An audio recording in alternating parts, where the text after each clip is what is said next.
የአብርሽ እናት ሚስጥሩን በሙሉ አወጡ። ሚስጥሩ ምንድነው የሚለውን አሁን በዚህ ቪዲዮ ላይ መነግራችሁናል። ቪዲዮን እስከ መጨረሻው ማየታችሁን እንዳትረሱ። በጣም በሚገርም ሁኔታ እንግዲህ የአብርሽ እናት ማለት ነው ተናግሮ የማያውቁትን ነገር ተናገሩ። አንተ ለምንድነው እንደዚህ የምታደርገው? አንተ ለምንድነው ሴቶች ላይ የምትጫወተው? አንተ ለምንድነው እንደዚህ አይነት ድርጊት ውስጥ የምትገባው? በማለት እንግዲህ ተናግሯል። እውነት ለመናገር ከሆነ በጣም በቃ የሚገርም ነገር ነው ማለት ነው። በቃ እውነት በቃ ደስ የሚል ነገር የተናገሩት። አንተ ሴቶች ላይ ለምን ትጫወታለህ? ሩታ ላይ ለምን ትጫወትባት?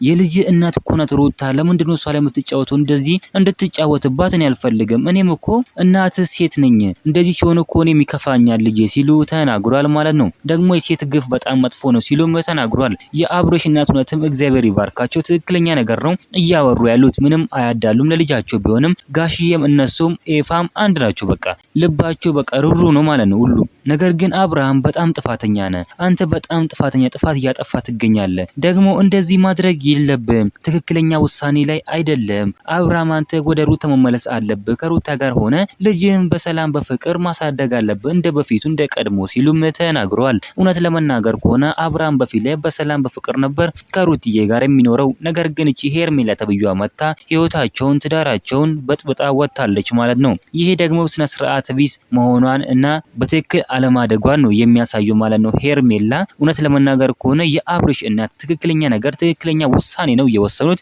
የተናገሩት ነገርም ትክክለኛ ነገር ነው ብለን እናምናለን። እናንተ ምን ትላላችሁ? ሀሳብ አስተያየታችሁን ኮሜንት ላይ ማስቀመጥ እንዳረሱ፣ ቪዲዮ ላይክ እና ሰብስክራይብ ማድረግ እንዳረሱ። በሌላ ቪዲዮ እስከምንገናኝ በያላችሁበት የዓለም ዳርቻ ሰላማችሁ ብዝት ይበልልኝ። ደህና ሁኑልኝ።